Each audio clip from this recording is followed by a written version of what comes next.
Do Jornal Público, este é o podcast Mais Lento do que a Luz. Bem-vindos a Mais Lento do que a Luz, o podcast de David Marçal e Carlos Filhais, agora com o apoio do público. A nossa convidada de hoje é Joana Gonçalves Sá, investigadora no LIP, Laboratório de Instrumentação e Física de Partículas, onde lidera no Polo de Lisboa o grupo SPAC, Social Physics and Complexity. A Joana, com a sua equipa, usa ferramentas computacionais e grandes quantidades de dados para estudar não os mistérios das partículas fundamentais, mas sim os desafios da sociedade, tais como a previsão da dinâmica de certas doenças e o impacto de certos comportamentos humanos ou de algumas políticas públicas. Em 2019, ganhou um prestigiado financiamento europeu, do European Research Council, no valor de 1,5 milhões de euros para estudar notícias falsas. E em 2022 ganhou um outro financiamento do European Research Council, desta vez uma bolsa prova de conceito para um outro projeto complementar que tem como objetivo desenvolver um meio de auditar motores de busca num esforço para detectar desinformação em tempo real. Bem-vinda, Joana. Olá, obrigada pelo convite. Olá, Joana. É um gosto iniciarmos esta nova temporada, agora no quadro do público, contigo, uma das nossas mais brilhantes investigadoras. Tens um percurso bastante interdisciplinar, o que não é comum entre nós. Começaste por estudar Engenharia Física, no técnico, fizeste depois doutoramento em Biologia Molecular e Celular no Instituto Gulbenkian de Ciência, em Lisboa, e na Universidade de Harvard, nos Estados Unidos. E és agora, como disse o David, líder de um grupo de investigação que procura estudar a sociedade, e isto dá-se num centro de física fundamental, que é o LIP. Portanto, passaste dos eletrões às moléculas biológicas, às células, e agora às pessoas e a sociedade. Queres falar-nos um pouco do teu percurso e da orientação que, de certo, presidiu à tua evolução nas escolhas? Na verdade, não foi um percurso que eu tenha planeado, não é? Como deve dar para ver. Certamente eu não pensei, quando comecei o curso de Física, queria terminar, ou queria, não sei se terminar, mas pelo menos estaria agora a pensar em Ciências Sociais. Mas eu acho que quando nós somos treinados, ou quando nos habituamos a pensar como cientistas, o que interessa é a pergunta. E então é a pergunta que nos guia. E para mim, eu acho que isso sempre foi muito verdade. Eu ia tendo diferentes perguntas que me interessavam e depois esse passeio pelas diferentes áreas, no fundo, foi porque me permitiam aprender as técnicas que me permitiam responder às perguntas. Portanto, eu acho que me baseei muito pouco, e ainda agora faço isso, eu penso muito pouco na técnica, e em aprender técnicas, resolver técnicas. Elas são só técnicas, elas servem para nos ajudar a resolver perguntas. A pergunta é que importa. Se a pergunta, por acaso, calha mais nas ciências biológicas, tenho de aprender a trabalhar num laboratório, tenho de aprender a pipetar, tenho de aprender a usar um microscópio, por aí fora. Se a pergunta calha mais nas ciências físicas, tenho de aprender matemática, tenho de aprender modelos. Se as perguntas, neste caso, estão a cair muito mais em questões sociais ou de comportamento, estamos agora todos como comunidade, de certa forma, a inventar as técnicas que nos permitem poder estudar comportamento usando dados que não existiam há poucos anos atrás e métodos que não existiam há poucos anos atrás. Portanto, vamos sempre desenvolvendo a técnica que nos permite responder às perguntas e, de certa forma, as perguntas também dão um bocadinho atrás da técnica, porque às vezes temos perguntas que não vamos conseguir responder neste século. Portanto, Joana, não há um tema unificador, há apenas a colocação de perguntas essas que foram evoluindo à medida também que te foste manobrando melhor as técnicas. É isso, e que a própria sociedade mudou. Portanto, por exemplo, o meu interesse no comportamento surgiu muito. Eu estava a fazer um doutoramento nos Estados Unidos em 2008, quando acontece a crise financeira do subprime nos Estados Unidos, e é muito difícil, penso, pelo menos para mim foi muito difícil, estar no laboratório enquanto tudo aquilo estava a acontecer. E a minha curiosidade sobre processos económicos ou mesmo do comportamento humano surge muito porque há uma situação social com um grande impacto na vida de muitas pessoas e sobre a qual eu e muitas outras pessoas começámos a ter curiosidade e começámos a trabalhar sobre isso e a pensar sobre isso e a pensar como é que eu, com o que sei, com a minha formação quantitativa, com a minha formação experimental, posso eventualmente ser útil para tentar pensar em alguns destes problemas. Eu acho isso fascinante, mas como sabes, os percursos interdisciplinares não são muito valorizados entre nós. A universidade está muito compartimentada, as faculdades, os departamentos, os próprios centros de investigação. Não é fácil uma pessoa fazer essas transições. Sentiste dificuldade na transição de umas áreas para as outras? Senti dificuldade, mas muito mais na parte formal ou burocrática do que na própria ciência. Quando o trabalho científico pelo menos para mim, por exemplo, quando comecei o doutoramento nas ciências da vida, em biologia, acho que aqueles primeiros 2, 3 anos devem ter sido os anos mais interessantes da minha vida. O que se consegue aprender de novo num período num período de tempo muito curto quer dizer, é um privilégio poder participar, por exemplo, no programa Gulbenkian que eu participei, ter aulas com aquelas pessoas, ir para os sítios onde fui, é incrível. Portanto, do ponto de vista científico, claro que é difícil, a pessoa tem de trabalhar e tem de estudar, mas não é tão difícil como do ponto de vista formal. Aliás, na altura, eu acho que este programa de doutoramento da Gulbenkian era o único que permitia que pessoas que não tivessem formação em ciências da vida o fizessem, portanto, que aceitava pessoas como eu, com formações em engenharia, em física, em matemática, por aí fora, e depois, claramente, acho que eu passei por várias instituições e foi muito difícil sentir-me ou sentir que o tipo de investigação que nós fazíamos lá era bem-vindo ou que era bem acolhido. Do ponto de vista formal, claramente as universidades não acompanharam a multidisciplinaridade e a forma como as ciências são feitas agora e como estudamos agora e querem tudo muito nas suas caixinhas. Eu claramente não encaixo, ou não encaixei, ou foi essa a decisão, num departamento de física, tenho dificuldade em encaixar no departamento de informática, apesar das técnicas que nós usamos serem de informática, tenho dificuldade em encaixar no departamento de ciências sociais, porque eu não tenho formação em ciências sociais e nós não usamos as técnicas comuns das ciências sociais, portanto, onde é que nós encaixamos? Não é fácil e tivemos a sorte de encaixar num instituto, no laboratório, no LIP, que teve a abertura de espírito para pensar o que vocês fazem é importante, é interessante e nós achamos que faz sentido aqui. Mas se não tivesse sido o LIP, eu provavelmente teria voltado a emigrar. Pois, olha, agora estás em Viena, não é? Mas vais voltar. A ideia é sim, estou a fazer uma sabática aqui e por convite aqui do no Instituto de Ciências da Complexidade. Não, de Complexidade. Qual é o lugar da física? A tua formação é em física. Qual é o lugar da física nessa multidisciplinaridade? Este instituto onde eu estou agora, que é um instituto de ciências, chama Ciências da Complexidade, para uma grande porcentagem, eu diria que talvez 90% dos colegas têm formação em física e agora trabalham em muitas áreas, portanto há uma... Eu acho que, de certa forma, o que a formação em física me trouxe, ou nos trouxe, é uma capacidade de pensar do ponto de vista quantitativo e de aplicar essas ferramentas que vêm da matemática, de diferentes modelos, a dados que neste momento já não são dados físicos, que são dados humanos. São dados das redes sociais, são dados de doenças, são dados de comportamento, são dados muito diversos, mas depois nós temos a capacidade de poder pensar matematicamente sobre eles, ou de uma forma quantitativa sobre eles. E é por aí que eu acho que muitas pessoas da física estão a começar a chegar a este campo e de facto este instituto, são dois institutos colados, chama-se Instituto de Estudos Avançados e o outro chama-se Instituto de Ciências da Complexidade e é fortemente quantitativo. Há pessoas das ciências sociais ou que têm outras formações, porque trabalhamos muito em conjunto. A minha própria equipa em Lisboa é muitíssimo multidisciplinar, com pessoas das ciências da vida, das ciências exatas, das ciências sociais, mas a ideia é trazermos todos algo diferente e podermos pensar em conjunto nestes problemas que afetam a sociedade e o mundo, que são de facto muito complexos, portanto é muito difícil abordá-los com uma perspectiva única. Joana, houve pioneiros nesse domínio, estou-me a lembrar do Murray Gell-Mann, que ajudou a fazer o Instituto de Santa Fé e passou por lá gente, digamos, da melhor, da física, da química, embora menos, mas também das ciências sociais, e ele tem de facto... ele era um homem de duas culturas, não é? Ele interessava-se por partículas, é o autor dos quarks, mas também por linguística. Ele era um gênio, digamos assim, e ele e outras pessoas ajudaram a lançar, digamos, os estudos nessa direção, não é? Exatamente. Aliás, este instituto onde eu estou é quase que um spin-off de Santa Fé na Europa. Percebo. Portanto, tem muita ligação a Santa Fé e a esse espírito. E, de facto, eu acho que Santa Fé, quando é criado, quer no pós-Segunda Guerra, quer depois nos anos 70, quando se começa a pensar em muitas das coisas, eu acho que o que aconteceu foi que, portanto, criado e relançado, é que eu acho que na altura ainda não havia os dados que nós temos hoje. Portanto, já havia muitos dos princípios e já havia muitos dos conceitos que estamos a aplicar e neste momento o que aconteceu foi com esta explosão do chamado Big Data, temos dados para poder testar modelos e para poder treinar modelos e desenvolvê-los.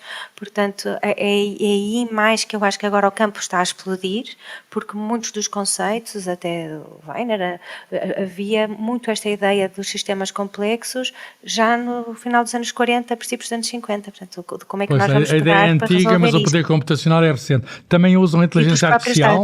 Usam inteligência artificial também? Sim, também utilizamos modelos de aprendizagem automática, aprendizagem estatística e agora algumas das coisas a que começamos a chamar inteligência artificial, apesar de ser um termo um bocadinho polémico, porque não sabemos bem o que é inteligência. Mas o termo ficou. As técnicas, sim.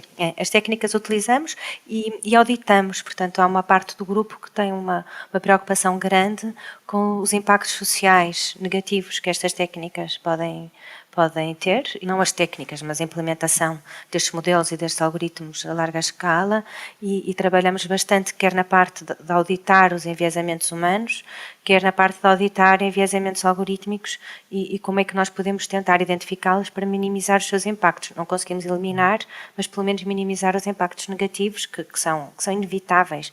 E pelo menos, finalmente, começamos a ver os próprios engenheiros e as pessoas que desenvolvem estes algoritmos a assumir que eles estão lá, porque até há pouquíssimos anos atrás nem isso negava, estava em estado de negação, não era? Completo, sim.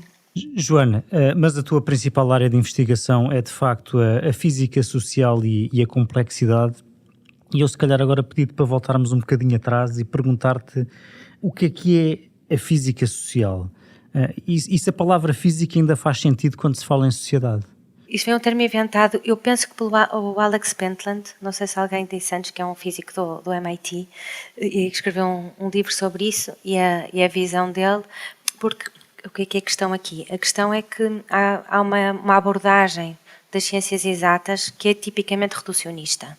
E então é um bocadinho a tentação de usar essa, com vantagens e desvantagens. Portanto, eu não vou estar aqui a defender o reducionismo cegamente, mas tem vantagens, incluindo o teste de hipóteses, incluindo a possibilidade de nós termos coisas que podemos verificar de formas externas, e essa perspectiva, um bocadinho mais até do Popper, é difícil, eu acho, de aplicar às ciências sociais. Existem algumas areazinhas em que nós conseguimos fazê-lo. E a ideia da física social é essa. A ideia da física social é, de uma maneira um bocadinho bruta, como é que nós conseguimos pensar nas pessoas como sendo partículas que interagem. E houve um prémio Nobel, pela primeira vez o prémio Nobel da Física foi dado, penso que há 2 anos, ao Parisi, que é um físico italiano, exatamente por este trabalho nos sistemas complexos, por ele perceber por coisas como o prémio... O voo dos torninhos, por exemplo? Ele estudava voos dos torninhos, o prémio Nobel não foi exatamente sobre isso, não é? Foi sobre os spins, mas o problema é o mesmo, não é? As partículas sozinhas, neste caso os spins, eles sozinhos tinham um comportamento, quando estão em conjunto, têm um comportamento que é instável e não se percebia como é que aquele material era estável, apesar de cada partículazinha estar permanentemente a vibrar.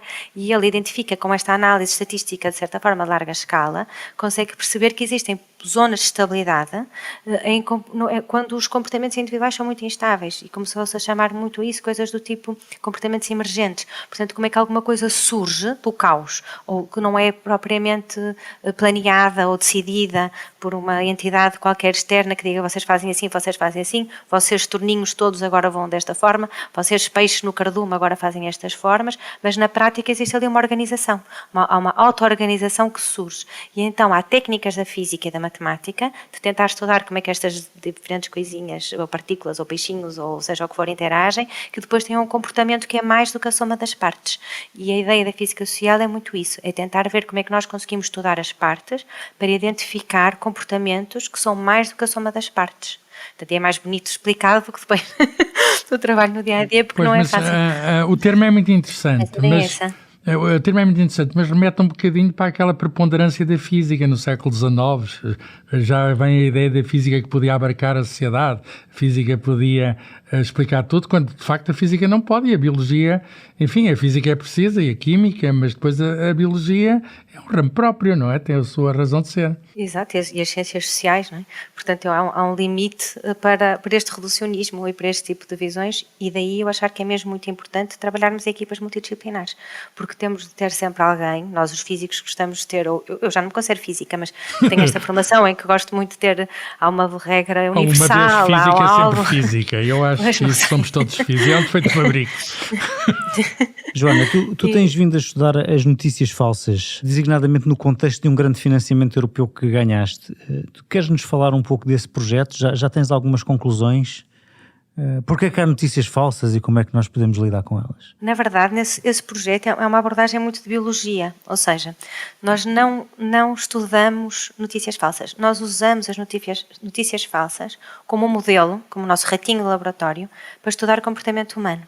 E a ideia é a seguinte, a ideia é que se nós fôssemos um agente 100% racional, não é? Uma invenção da economia, e se nós víssemos um bocadinho de uma informação, se nós soubéssemos que ela era falsa, nós à partida não partilhávamos, ou quando muito partilhávamos com aviso, a dizer, cuidado, isto é falso. E se não soubéssemos, portanto não estou informada sobre isto, não sei, também não partilharíamos, porque teríamos noção de que não sabíamos, de que aquilo estava completamente fora da nossa... Se fôssemos racionais, mas não somos, não é? Exatamente. Portanto, o que nós achamos é que a partilha de notícias falsas, de certa forma, é um exemplo desta irracionalidade, ou seja, nós achamos que sabemos, mas não sabemos. É um exemplo, por exemplo, sobre confiança. E então o que nós fazemos é utilizar esta partilha de notícias falsas para estudar estes enviesamentos cognitivos, esses desvios do agente racional ideal do homos económicos inventado. Portanto, o nosso modelo é o nosso ratinho.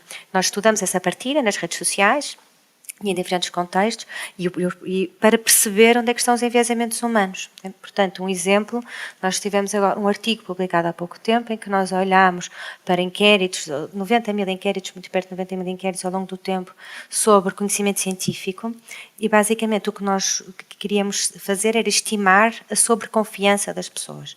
E existe um efeito conhecido, que é o efeito de Dunning-Kruger, que basicamente diz que são os mais ignorantes aqueles que mais sobreestimam a sua Eu confiança. gosto muito desse efeito. Mas Porque é o que nós vimos é que não é bem verdade. Portanto, o que nós vimos é que nós temos é que é não linear. Portanto, o efeito de Dunning-Kruger, como eles o descreveram, é linear, ou seja, no fundo o que eles diziam é que basicamente toda a gente subestima por igual. E então, quando nós comparamos o que as pessoas sabem, que seria um crescimento linear, que é o que eu sei, e aquilo que eu acho que eu sei, a maior diferença estaria naqueles que sabem muito pouco. Mas o que nós vimos é que não é linear, é quase uma curva em U. Portanto, os que sabem muito pouco têm noção de que sabem muito pouco. E os que sabem muito até têm noção de que sabem bastante e têm a confiança ajustada. São os que têm conhecimento intermédio, os que mais subestimam.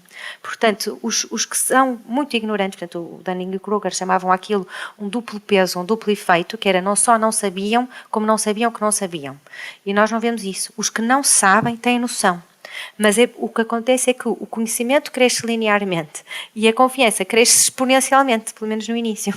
E então um bocadinho de conhecimento dá origem a muita confiança. E há ali um período em que as pessoas sabem alguma coisa, não são completamente ignorantes. E pensam que sabem tudo, mas não é? Pensam que sabem muito mais e que sabem ao nível dos peritos. E se nós de facto pensarmos muito em coisas do tipo movimento anti-vacinas, normalmente não são aqueles que não têm educação, aqueles que não têm formação nenhuma. Esses tipicamente até se vacinam. Muitas das pessoas que estão no movimento anti-vacinas até têm cursos superiores, não na área necessariamente, mas até têm formação, conseguem compreender um texto, um artigo, mas subestimam fortemente aquilo que compreendem. Portanto, o próprio Dunning escreveu um artigo sobre o nosso artigo, fez um comentário sobre o nosso artigo, a dizer que de facto era muito parecido com o que eles viam noutros estudos, a que eles chamaram-lhe o beginner's effect, portanto, eles próprios confirmaram que de facto não são os menos conhecedores, são os que têm conhecimento intermédio. Sabes que a minha avó, sem saber nada dessas coisas, que é uma pessoa muito antiga, ela dizia que a ignorância é muito atrevida. E o que estás a dizer agora é uma coisa um bocadinho diferente, mas também parecida, que é a semi-ignorância é muito atrevida, não é? É. Um bocadinho de conhecimento, não é? A expressão em inglês é a little knowledge is a dangerous thing, não é? Portanto, um bocadinho de conhecimento é mais preocupante do que não ter conhecimento nenhum. Isso é uma coisa muito... É isso que nós vemos. Um resultado muito interessante, acho. Joana, e uma outra coisa também muito interessante é que tu ganhaste em 2022 um outro financiamento europeu para fazer uma aplicação concreta do conhecimento gerado nesse projeto anterior, acerca das notícias falsas, ou utilizando as notícias falsas como modelo. Que conceito é que querem provar com essa bolsa Proof of Concept e como é que isso nos pode ajudar? A ideia é a seguinte, nós pensamos que muitas pessoas, também porque agora fala-se muito sobre isso, já se aperceberam que as redes sociais são enviesadas e que vivem numa certa bolha, não é? Portanto, que os algoritmos selecionam aquilo que elas veem para verem algo que à partida esteja mais alinhado com aquilo em que elas acreditam, ou com os seus amigos partilham e por aí fora. Mas não existe tanto essa percepção em relação aos motores de busca. existe mais a ideia do que quando nós vamos a um motor de busca, um Google, um Bing, por aí fora, e fazemos até o YouTube, e fazemos uma pesquisa, o que nós vemos é o que existe. E então o que nós estamos a fazer é perguntar como é que a personalização dos motores de busca nos mantém na bolha. Portanto, como é que o motor de busca escolhe aquilo que nos vai mostrar e faz com que até os próprios resultados que nós encontramos no motor de busca sejam enviesados em função daquilo que o algoritmo pensa que nós queremos ver. E o sistema que inventámos para fazer isto, e que isto aqui é sempre com uma série de colegas que eu não estou a mencionar, mas neste caso a Iris e o José, o que eles fizeram foi, eles desenvolveram um sistema de bots, de robôs, que o que fazem é andar pela internet a fingir que são pessoas. Portanto, vão visitar uns sites, depois vão visitar outros sites. E com isso vão recolhendo cookies, aquelas migalhinhas que nos vão marcando. E então estes bots fingem que são pessoas que andam a passear na internet. E o que nós fazemos é que nós dirigimos uns bots, por exemplo, para muitos sites de desinformação que colecionámos no primeiro projeto.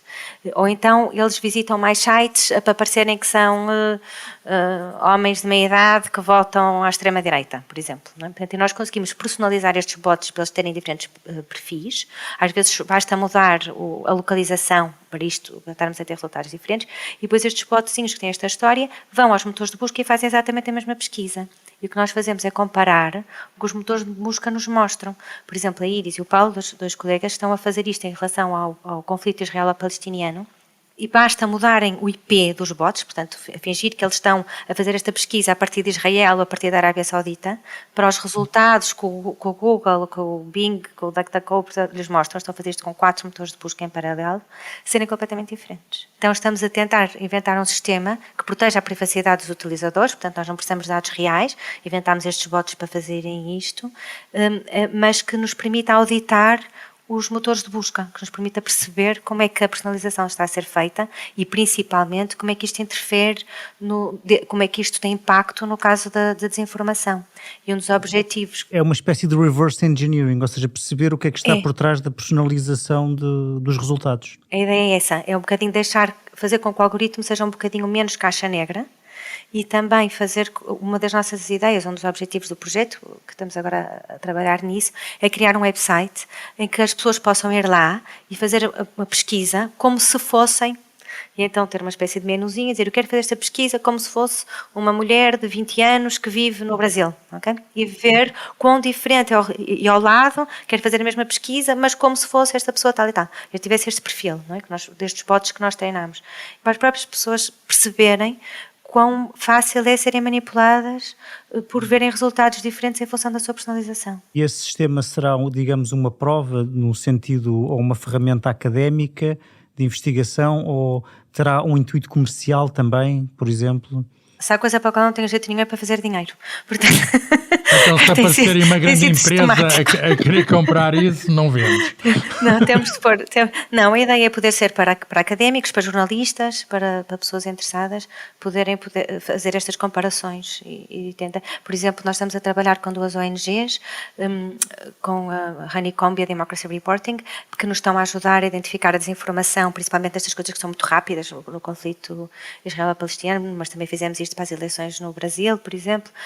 Portanto, e o objetivo é eles próprios depois poderem conseguir identificar desinformação rápida quando estão a fazer trabalho local. Por exemplo, a Democracy Reporting trabalha muito a acompanhar eleições pelo mundo e esta ferramenta eventualmente poderá ajudá-los a perceber que tipo de desinformação é que está a circular, fazendo estas pesquisas com os termos certos e principalmente fazendo a pesquisa fingindo ser pessoas diferentes que têm um perfil diferente. Portanto, se aparecer um empreendedor a querer comprar, digamos, a ideia para fazer dinheiro, não és uma cientista e não alinhas.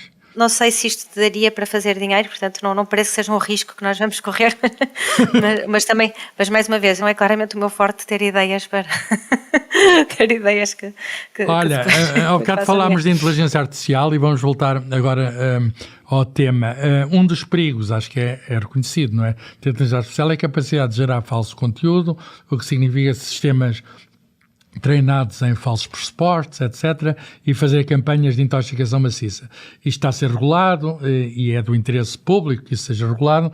A questão é, não pode a própria inteligência artificial ser usada, digamos, como contra-arma, quer dizer, identificar conteúdo que tem já aqueles preconceitos, aquelas coisas, ou que é gerado artificialmente, basta isso, saber que aquilo é gerado artificialmente e fazer filtros para isso. Por outras palavras, a inteligência artificial não pode ser usada também, não apenas no ataque, mas também na defesa? Sim, e há pessoas que estão a fazer isso, não é? Portanto, identificação de deepfakes e por aí fora, usando este tipo de algoritmos. Eu nessa questão da desinformação e do papel da inteligência artificial, eu acho que isto é uma corrida de gato e rato, portanto, é daquele tipo de coisas que não tem fim, e preocupa-me mais uma vez, o lado humano.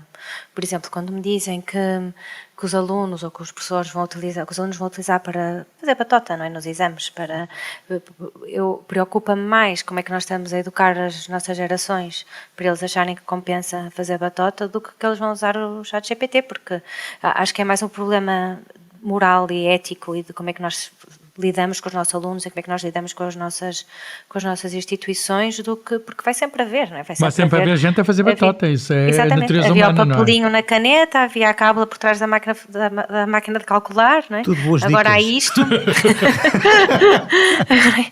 Mas para mim o problema é muito mais moral, não é? É quando eu dou um exame a um estudante e eu digo é de livro aberto, portanto vocês podem pesquisar o que quiserem, podem usar o que quiserem, vejam como entenderem. A única coisa que não podem é falar com os outros, e eles falam uns com os outros. Isso para mim preocupa-me, não porque eles falaram uns com os outros, não é? Ou não porque eles, mas porque há um sistema de valores que nós não estamos a conseguir transmitir. Portanto, eu acho que isto é um problema que não é... Isso já não é ciência, isso é uma questão de funcionamento da sociedade. E é sempre mais interessante porque eu dei aulas em vários sítios, em vários países, e há países em que isto acontece, como em Portugal, e há países em que nunca me aconteceu. Nos Estados Unidos, quer dizer, o indivíduo sabe que se fizer batota, que sai da universidade, é apanhado e acaba-se a carreira. É um sistema de valores que se transmite, não é? Portanto, isso interessa-me mais do ponto de vista social do que estas fugas, estas corridas de gato e rato que nunca vão ter solução. Joana, a conversa está a ser muito interessante, mas temos de nos aproximar do fim e nós queríamos guardar para o fim algumas questões sobre a política de ciência em geral. Quer dizer, nós, enfim, estás no LIP e ao LIP associamos todos o nome de Zé Marino Gago, nosso amigo, que deu um grande impulso à ciência em Portugal, mas esse impulso não tem continuado da mesma maneira e nós estamos todos preocupados e põe-se questões hoje, agora que vai haver uma transição política, o que é que apostas é que pode fazer na ciência, o que se deve fazer, não é? Pode sempre, mas que se deve fazer na ciência, o que é que vamos fazer a convergência com a Europa, nesse domínio ainda estamos longe da média europeia, 1,7% do PIB contra 2,2% do PIB, e por outro lado a questão, que já se discute hoje e que se vai discutir mais no futuro, da ciência pura versus ciência aplicada, e talvez a tua área mostre que essa distinção não é assim tão nítida. Portanto, como vês a questão, que grandes problemas... Depois há a questão da precariedade e dos nossos investigadores, formámos muita gente e alguns deles não encontram cá lugares e procuram lugares lá fora. Como é que vês... Quais são os principais problemas, na tua opinião, da ciência em Portugal hoje e agora? Eu acho que há dois problemas fundamentais que estão ligados e não é só em Portugal. Um deles é a falta de ambição. Portanto, eu acho que nós estamos cada vez mais, é-nos cada vez mais pedido para pensarmos pequenino. Quer por causa da questão da precariedade, quer por causa das limitações do financiamento, quer porque não existe regularidade, porque não existe...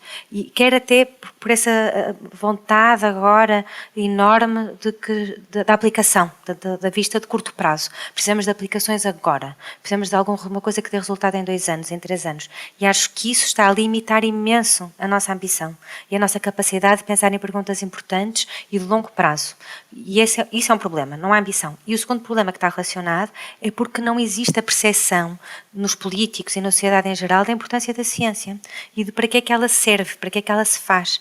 E há esta ideia de que a ciência serve para nos estar a resolver problemazinhos, para máscaras durante a Covid e por aí fora, e não que nos está a trazer o conhecimento que nos vai ajudar a resolver os problemas daqui a 20 a 30 anos, quando nós ainda não os sabemos antecipar. Portanto, para mim, estes são, de todos os outros problemas que depois surgem, a falta de financiamento, os problemas da estrutura, de não haver, da da precariedade e por aí fora, surgem destas duas.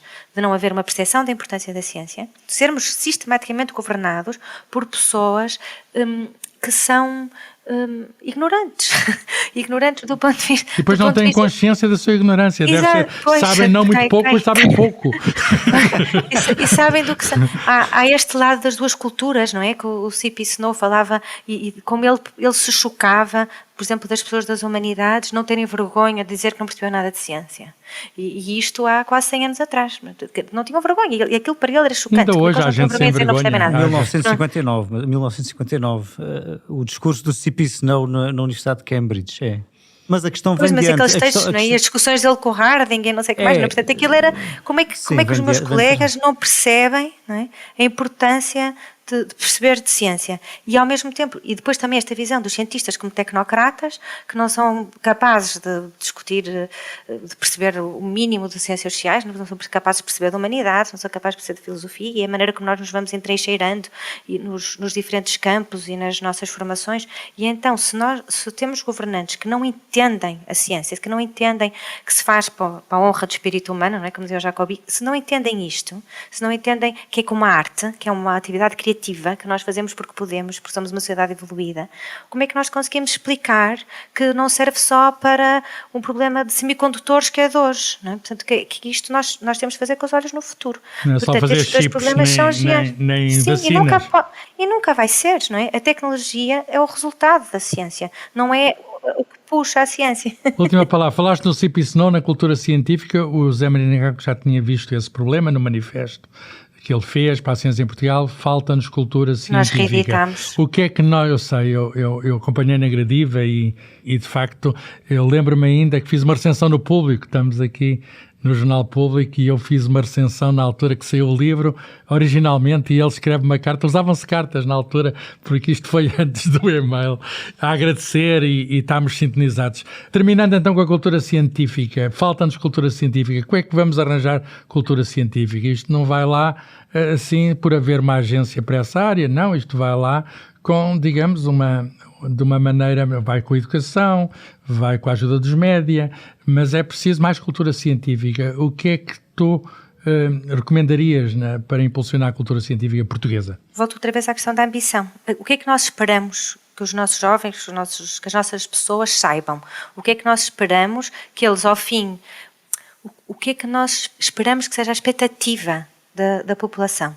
Porque eu acho que nós estamos sempre a tentar nivelar por baixo, estamos sempre, mesmo esta história toda das pessoas que saem, dos jovens que imigram, e eu falo com muitos, eu próprio imigrei, depois regressei, e muitos dizem que não é só a questão de ter mais condições ou ter menos condições, é muitas vezes a forma como somos tratados, um espírito pequenino, mesquinho, de não esperar que as pessoas cresçam, de não querer que as pessoas cresçam, de querermos sempre pouco. Quando eu olho para o PRR, quando eu olho para muitos dos orçamentos e das expectativas, fico triste, porque acho que a ambição é muito pouca. Parece que estamos sempre à espera de continuarmos a ser pobres para continuar a receber o dinheiro da Europa, estamos sempre à espera de ser pouco ignorantes e isso é um problema muito transversal. E eu acho que a ciência, quando nós temos boa formação humanista e cientista, porque não é um problema só a falta de cultura científica, é a falta de cultura. E de saber que não sabemos, de perceber que sabemos tão pouco e de querer ir sabendo mais. E acho que essa perspectiva é que eu gostaria que nós conseguíssemos passar. Uma certa humildade é uma palavra que eu detesto, mas há falta de palavra melhor, desta ideia de que nós sabemos pouco e a única coisa a que podemos ir sempre almejando é saber mais. E isto tem de ser em diferentes áreas e temos de esperar mais de nós, querer mais dos nossos estudantes, querer mais da nossa população. Esperar sempre o máximo, porque é assim que as pessoas também dão o máximo. Como também escreveu o C.P. Snow, usar todo o conhecimento que temos, seja ele de que área for, para melhorar a situação do mundo, não é? Porque é isso que se perde com esta clivagem entre a cultura das humanidades e a cultura das ciências naturais. E as outras, não é? A clivagem política e por aí fora, não é? O que nós temos, o que é que nós podemos dar? O que é que podemos fazer melhor? Muito bem, chegámos ao fim, foi ótimo esta conversa contigo e esperemos que continues não só a identificar os problemas, mas continues a ajudar-nos a resolver estes problemas, porque isto não pode ser resolvido de uma vez, tem de se ir resolvendo, para usar o gerúndio, tem de se ir resolvendo, precisamos da tua grande ajuda para ambicionarmos mais, para sermos melhores. De todos, obrigada pelo convite. Muito obrigado, Joana, e até ao próximo Mais Lento do que a Luz. O público fica no ouvido.